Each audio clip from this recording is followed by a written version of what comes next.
Good morning. We are going to talk today about the proportions of the face. Today, you can see that I have a diagram on the right-hand side here of your screen. This is going to be basically what we are creating. This is a little bit more of a systematic approach to drawing a portrait. Some people are really good at just kind of freehanding and are naturally really good at kind of eyeing, if you will, the proportions, but this is a little bit more mathematical approach for you left-brainers out there. So we're going to first start by drawing an oval that fills the space of the paper. And you can see my marks are very light and loose because that shape of the face is going to continue to evolve through this process, and we don't want any defined lines so far. So I've got my oval, it takes most of the space. I'm now going to divide it in half vertically. If you want to use a ruler, you can, but I'm just kind of eyeballing it, and I'm going to do at the halfway point. And now you can see my halfway line over here in the diagram is actually where my eyes are going to go. This is a common misconception for people that their eyes are actually up in their forehead.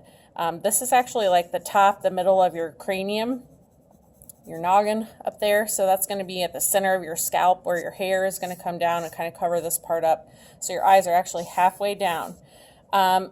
Some of the next modifications we're going to make are for determining the shape of our face. Your eye line, we talked in class now that you have your temples and that they're going to kind of dip in a little bit. So I'm going to kind of modify my shape here. I'm dipping in for my temples and kind of out for my cheekbone. And that's going to look a little bit differently depending on what you look like, if you have real defined cheekbones or whatever. So I'm going to kind of modify that shape. I also am going to kind of modify my cheeks down here because it's very round, but I'm going to first get in my neck, slight indentation here. I'm going to kind of make this a little more angular here. And you can see I'm starting to draw a little bit darker now that I'm a little more confident with where things are going. And again, you might have to add a little bit to the chin or take away, but we've got a pretty decent face. We started with our oval, and now we've kind of refined it to include the temples, the cheekbones, and the neck. Okay. The next thing we're going to do is figure out where our features are in this area. And one of the first things we're going to do that is the eyes. Now, whether you realize it or not, you can actually fit one whole eye. I'm going to make her a cyclops right now. An eye width in between your eyes. So the standard of measurement for your eyes is that your face is actually 5 eyes wide. So what I'm going to do is kind of make some little divisions. We'll make our person a little cyclops right now.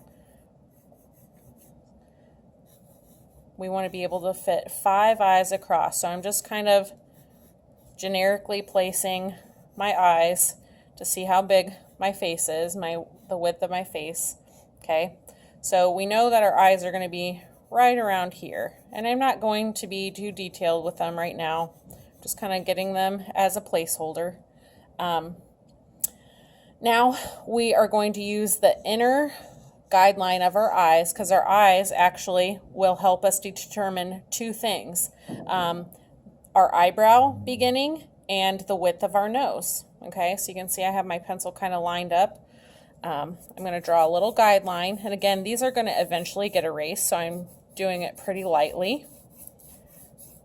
So there we've got the width of our nose and the beginning of our eyebrow.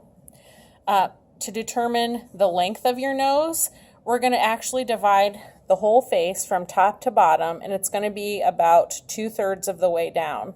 Okay, so if we said that this was 1/3, 2/3, 3/3.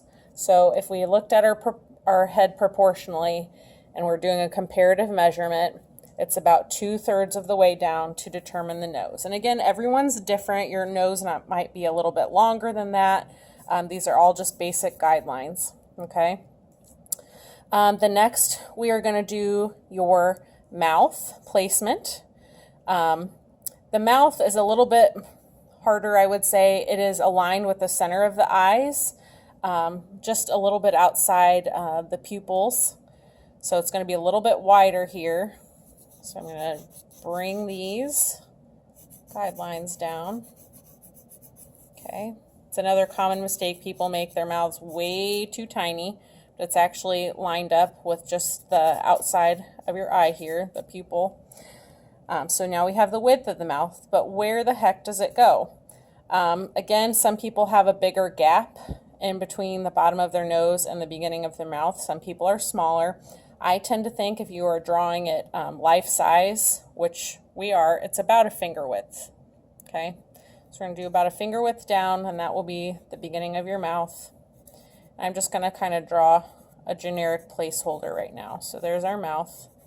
Notice I'm just doing it really light and loose, just getting it in for a placement. Now that we have our nose line, also, that will help us determine the placement of our ears, okay? Everyone's ears are different. Again, your earlobes might stick above or below this line, but our eye line and our nose line are going to be determining factors for the placement of our ear. And so, you know, this earlobe might go a little bit above or a little bit below. I'm going to draw just a general shape in here. Okay, general placeholder. Okay, the next thing that we need to get in is our eyebrow. And your eyebrow actually is formed kind of with a triangle. We've got the placement of our nose line, and then also if you make kind of a triangle shape here with the angle of your eye, the very edge of your eye, that's going to be the length of your eyebrow. Now, as you can see by our diagram, it's actually, you have a little bit of an arch, and typically some people, their arch is a little bit masked. You can't see it as well if they have thicker eyebrows, but for the most part, people have a little bit of a natural arch about 3/4 of the way down. So I'm going to just kind of draw this in. And typically, you know, I'm a woman. I end up making my portraits, even though they're meant to be kind of ambiguous. They always end up looking kind of like a woman because I've done a lot of self-portraits and things. So I'm once again making a little bit more of a feminine portrait. But guys, check out those brows. They might not be as highly manicured or sculpted as the ladies, but eyebrows are very expressive, and along with your eyes, and they're going to be one of the characteristics that you really want to pay attention to because it will be more able to look like you. Okay, so we've got our generic placement in. We do have a space for our nose. I'm going to go ahead and draw that in. I'm going to start with a sphere. And then, again, everyone looks different. I just draw on a nose here.